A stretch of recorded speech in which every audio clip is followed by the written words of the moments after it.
ऐसी कोई विपत्ति का समय आया तो ये अपनी मातृशक्ति अपने सुहाग की या अपने परिवार की, भाई की या अपने राज्य की रक्षा करने के लिए, मदद लेने के लिए दूसरे राजा के पास या शक्तिशाली व्यक्ति के पास जाके रक्षा सूत्र बांध के उन्होंने उनकी सहायता लेकर उनको बचाया और सुरक्षित किया। लेकिन आज उन परंपराओं को हम भूलते जा रहे हैं और उसका भूलने का मुख्य कारण क्या है कि जो हमें शिक्षा घरों में मिलती थी माँ बाप के द्वारा, हमारे बुजुर्ग दादा दादियों के द्वारा, सोने से पहले जो हमें छोटी छोटी कहानियाँ सुनाती थी, वो सिर्फ मनोरंजन नहीं था बल्कि वो कहानियाँ शिक्षा से ओतप्रोत थी। वही कहानियाँ हमारे अंदर संस्कार भरती थी। उन कहानियों में दया, प्रेम, सहायता, एक दूसरे की भावना को समझना, इन बातों पर जोर देती थी। लेकिन आज वो कहानियाँ लोप हो गई हैं। माँ बाप को भी इतना समय नहीं है, ना ही बच्चों को इतना समय है।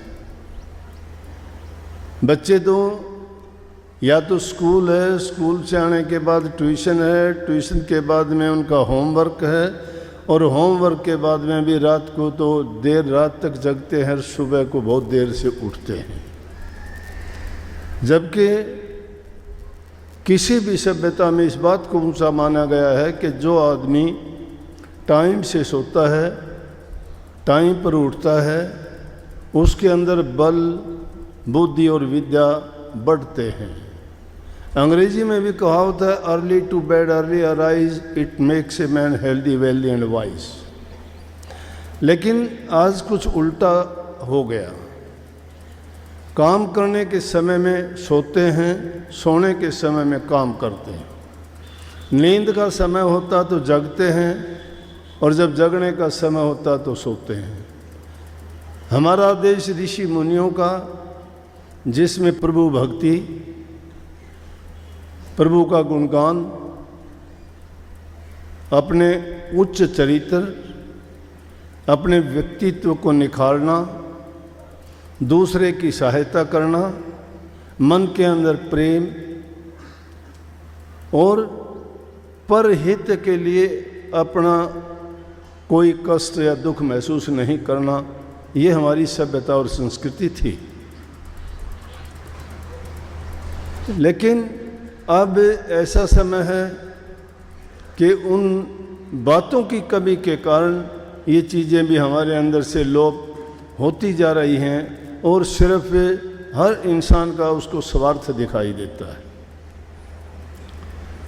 दूसरे देशों में भी इस चीज़ की गिनती थी कि हिंदुस्तान में साक्षात प्रभु के दर्शन होते हैं।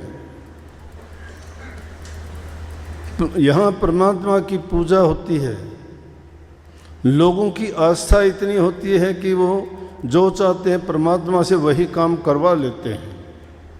हमारे शास्त्रों में अनेकों ऐसे मंत्र हैं, उन मंत्रों के जाप से जब चाहते थे वर्षा करा लेते थे, जब चाहते थे किसी को वशीकरण कर लेते थे, जब चाहते थे देवताओं को खुश करके जो भी उनकी समस्या थी, जो भी उनकी चाहत थी, जो भी उनकी ज़रूरत थी, पूरी करवा लेते थे। और इसीलिए सब देवताओं को कोई शक्ति का देने वाला है, कोई लक्ष्मी धन का देने वाला है, कोई साहस का देने वाला है, कोई हमारे दुख और कष्टों को हरने वाला है। और जब जब उनकी ज़रूरत पड़ती है हम उनकी पूजा करते हैं, यज्ञ हवन करते हैं, उनकी आरतियाँ उतारते हैं। उनको प्रसन्न करने के लिए जो हमारे शास्त्र कहते हैं उनके अनुसार धूप बत्ती जो भी हमारे शास्त्रों ने बताया है हम वो करते हैं। तो क्या ऐसा हो जाता था? लेकिन आज विज्ञान का युग है, वो इन चीज़ों को नकारता जा रहा है। परंतु विज्ञान जहाँ पे जाके ख़त्म होता है, आध्यात्मिकता वहाँ से शुरू होती है। और इस बात को संतों ने बताया है। ये विद्वानों के पास, ज्ञानियों के पास और साइंस के पास उसके जवाब नहीं है। आध्यात्मिकता एक ऐसी सीढ़ी है जिस पर चढ़ना हर एक के बस की बात नहीं। उसके लिए बड़ा कठिन परिश्रम करना पड़ता है। तप, त्याग और साधना में अपना जीवन जो लगाते हैं वही उस दर्जे पर पहुंच पाते हैं। वाणी कबीर साहब की थी।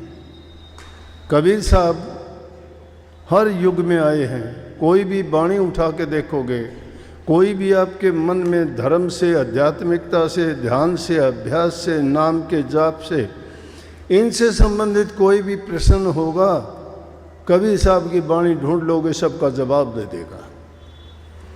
लेकिन उन प्रश्नों के जवाबों में, उन बातों में, उन किताबों में जो सिद्धांत बातें लिखी गई हैं, वो बातें भी पूर्णतः नहीं कर पाते हम।